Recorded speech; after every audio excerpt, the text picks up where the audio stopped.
જય જલારામ. શ્રી જલારામ આરોગ્ય સેવા ટ્રસ્ટ હોસ્પિટલ મેઘરજ, જિલ્લો અરવલ્લી. વાત્રક નદીને કિનારે આવેલી મારી એનજીઓ સંસ્થા દ્વારા રોજ ઓપરેશન થાય છે. ગઈકાલે જે ઓપરેશન કરવામાં આવ્યા હતા 2જી તારીખે, એ આજે 3જી તારીખે રજા આપીએ છીએ. મારો જન્મદિવસ 1 એપ્રિલના દિવસે હતો, જેમાં મારે 56 ઓપરેશન કરવાના હતા, પણ 64 ઓપરેશન સુધીનું વેઇટિંગ અપાઈ ગયું છે. અત્યારે એપ્રિલ મહિનો એટલે ગરમીનો સમય ચાલુ થઈ ગયો છે, છતાંય જે 65 થી 66 જણા જે કેમ્પમાં દાખલ થયા છે, 4 કેમ્પમાં, એ બધાના સ્ટેપ બાય સ્ટેપ ઓપરેશન થઈ જશે. આપણે આ કેમ્પના દર્દી જો ને, ગાડીમાં હું લઈ આવ્યો હતો ને કાલે, છે આમાં નાથાવાસવાળા કોણ છે? તમે છો ને દાદા?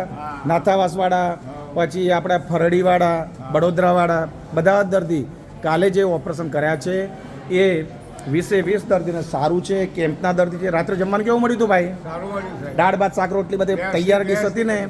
મારો જ્યારે જન્મદિવસ મનાવું છું એટલા સંતો મહંતોના મેરામણ વચ્ચે મોડાસામાં જ્યારે માનવ પ્રેમી તરીકે મને બરાબર છે, તો માનવ પ્રેમી તરીકે મારું ઉર્ફે ઉપનામ સાર્થક કરવા માગું છું અને દર્દી નારાયણને સંતોષ થાય એના માટે મારો પૂરેપૂરો પ્રયાસ છે.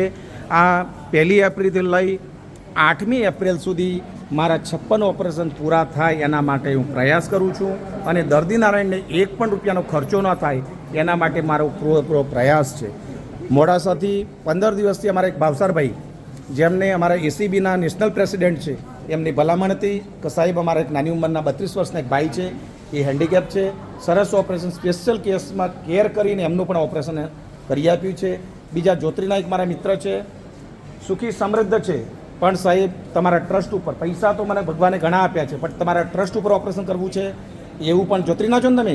શું નામ તમારું? વકેજન કલાલ. હા, જે એમણે પણ વકેજનભાઈ એમણે પણ ઓપરેશન અહીંયા કરાવ્યું છે.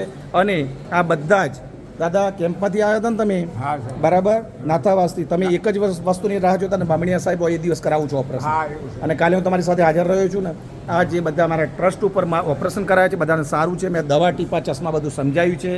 જલારામ યારો કહે છે, બામણીયા સાહેબ કહે છે, વહીવટી અધિકારી કહે છે, ઠાકોરવાડા સાહેબ કહે છે. હું પોતે તમને બધી દવા સમજાવું છું ને બધાને. કોઈને કંઈ તકલીફ છે? હવે બધાને સારી દ્રષ્ટિ વિઝન મળે. અહીંયા મને હિન્દુ, મુસલમાન, બૌદ્ધ, શીખ, પારસી, ઈસાઈ કોઈ ધર્મ સંપ્રદાય, નાત જાત, બ્રાહ્મણ, વાણિયા, પટેલ, પંચાલ એવું કંઈ જ નથી દેખાતું. મને અહીંયા સ્ત્રી અને પુરુષ પણ નથી દેખાતા. મને માત્ર આંખ દેખાય છે, અને એ આંખમાં સારી દ્રષ્ટિ મળે એ જ દેખાય છે. કાલે જે તમને દાખલ કર્યા, તમારા રિપોર્ટ બધા કાઢી આપ્યા હતા, ડાયાબિટીસનો, બીપીનો બધા રિપોર્ટ કરી આપ્યા હતા ને? ફ્રીમાં કરી આપ્યા હતા ને? કોઈને 1 પણ રૂપિયાનો ખર્ચો થાય છે ભાઈ? નથી થતો, મફત થાય છે ને.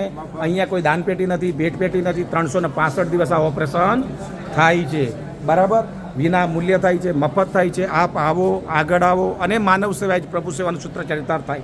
એના માટે આપ સાથે રહી અને સંયુક્ત પ્રયાસથી આપણે આ મોતિયાબિંદ માટે ડીબીસીએસની ગાઈડલાઈન પ્રમાણે, બરાબર, ડિસ્ટ્રિક્ટ લાઇનેજ કંટ્રોલ સોસાયટી એની ગાઈડલાઈન પ્રમાણે આપણા વાઇસ ચેરમેન છે, કલેક્ટર સાહેબ પોતે છે ડીબીસીએસના, બરાબર, એમના નેતૃત્વમાં આ કામગીરી થાય છે, સારી થાય, સફળ થાય. એના માટે પણ પ્રાર્થના કરું છું.